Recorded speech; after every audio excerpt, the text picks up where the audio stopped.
Hey guys, I'm Pacey Cervantes with New in Nashville with Bryce Leatherwood. How you been, man?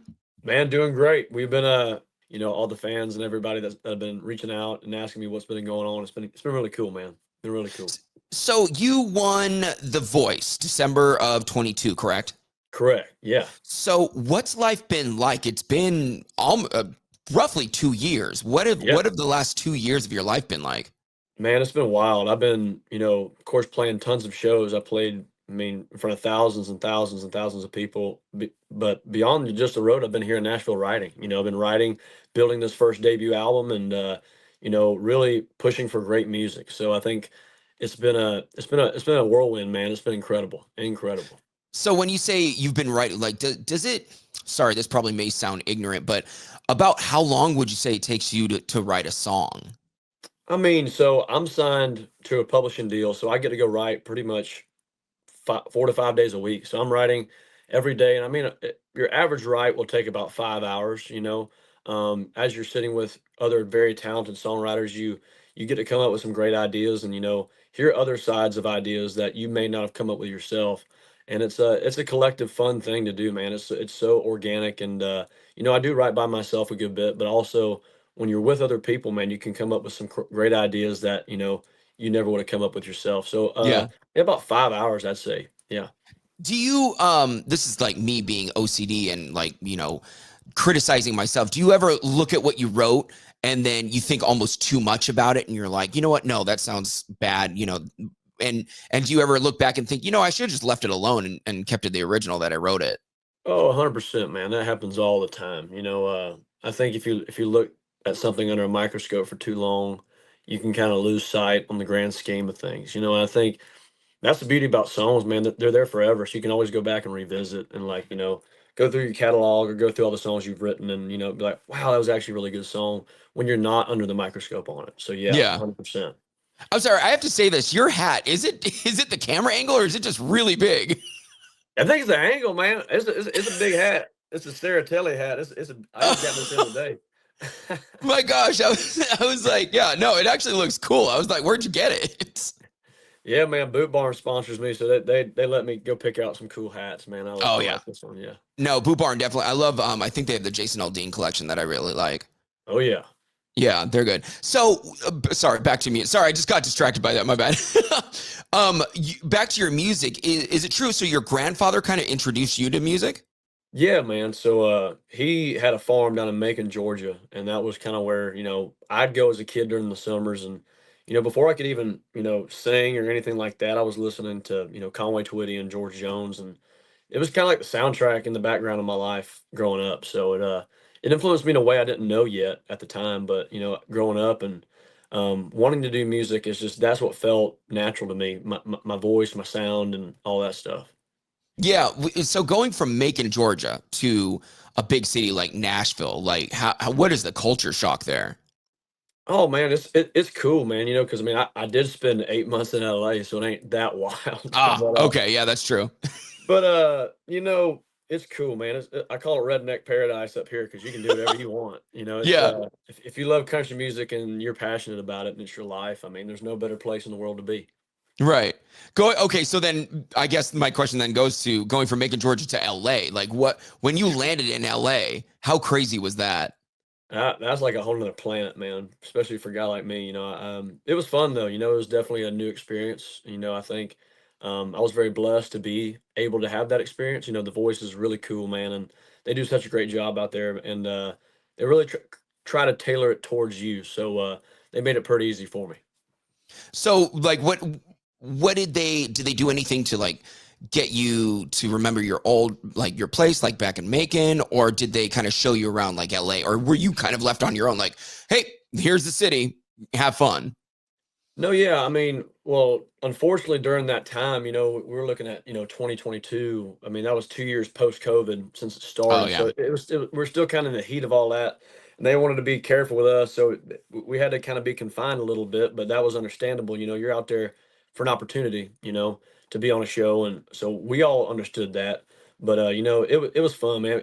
For me more, it was just all the people you were around, all the other contestants, and it just felt like family. So that helped a good bit, but I mean, hell, you're on a Universal Studio stage every day. Right. Living the dream. I mean, I was 22 years old. I mean, that's just what a better life to live. Right, exactly. Do you keep in touch with any of the other contestants that you performed with? Oh yeah, I live with one. He's my Oh, roommate no here in way. Nashville. What? Yeah, yeah, man. So yeah, I keep in good touch, man. And like I said, it was a lot of family out there, so a lot of fun. Oh yeah. So you had yeah. How do you keep yourself not necessarily humble, but how do you keep yourself, especially when writing songs, in that smaller like town feel? Like, because a lot of your songs and a lot of country songs are more about the small town feel, and you're in Nashville. Like, do you go back to making just to kind of like get yourself back into that like mode? Oh yeah, for sure. We have a lake house up on Lake Chattoog, which is in North Georgia, in Hiawassee, and that's where I go to escape whenever it gets too rough or like I get too burnt out. I go there and I fish and hang out in the mountains and where no one can bug you. So yeah, it helps to go back. But like when you're writing these songs, I've always said, what would 8-year-old or 12-year-old Bryce want to say? Because Right. he never sang, he never had a voice to say something. And I think, I resonate with my happy place, which is where my granddad had his farm and Macon. And I feel like that's where I want to put my music at, and that's where I want to display what my life was like. Yeah. Right. So, think about that. When you think about your 10-year-old self, is there anything you would say to, like, say, 8-year-old Bryce? Oh yeah, man. I definitely say take your time. Don't get caught up in the moment. Live it. So, I've tried to implement that. It's not as always easy as it sounds, but yeah, I would definitely tell him that. I tell him, be patient. Patience is key. Yeah. And speaking of, especially when it's difficult to live in the moment with the life that you live, how do you escape? Like, I guess, how do you kind of keep your mental health in check? Because your life is so chaotic the last 2 years. What do you usually do? What helps you keep yourself essentially sane? Oh man, my faith, man, 100%. Thank God for Jesus Christ. There's no other way I'd be able to do this job. It's people look at this line of work like it's so glamorous, like everything's always happening for you. You're high on the horse, and it ain't like that. I mean, it's been 2 years since The Voice, and you think it's instant stardom. No, you got to go to Right. work. It's you got to go to work. You got this career you got to build, and we're building it a day at a time, and it's been great. We've had some great responses. I got a song on radio right now. I mean, that's for an artist who's 2 years into Nashville. That's insane. And that's a big thanks to my team and all my fans out there. But it's like you're always going to compare yourself, whether you want to or not. Because there's always going to be the next guy on TikTok. Every 24 hours, there's another guy online popping up who's a great artist. They're trying their hand the same way you are. But you can't get caught up in that game of it because you'll never be satisfied. Music's not a competition. It's a display of emotion, man, and it's an art. So it's been so much fun to recognize that and lean into my faith and really grow that way. And I think if anybody's out there struggling, Jesus is a great answer to all that. Yeah, no, for sure. Do you make sure you get to a church no matter what city you're in, or do you kind of just keep it like in your own hotel room in your own RV? Yeah, I keep it in my own space, because I have my hometown church is online, so I get to listen to that a Oh, good bit. But cool. yeah, but also, I just read my Bible whenever I can, man. So I think it's more finding where I can apply it in a life where I can't be stationary for too long. Right. Yeah, no, Yeah. absolutely. And I just have one more question going Oh back yeah. to like how you said winning the voice, cuz so many people think, like you just said, "Oh, you won the voice, so your work is done." But that's Yeah. really when the work starts. Like, how was Correct. that? It was great. I knew. I mean, my team when I met them after the show, they're like, "Hey, this is it. This is your decision. Do you want this or not?" And I said, There's no other option for me. This is it. Country music is it. This is all I want to do for the rest of my life." And they know that, and I know that. So it was all hands on deck, and we're just so excited to be working hard every day at this. And we've had some great opportunities so far, and a whole lot more to go. So we're very excited. Do you keep in contact with any of the judges from The Voice still?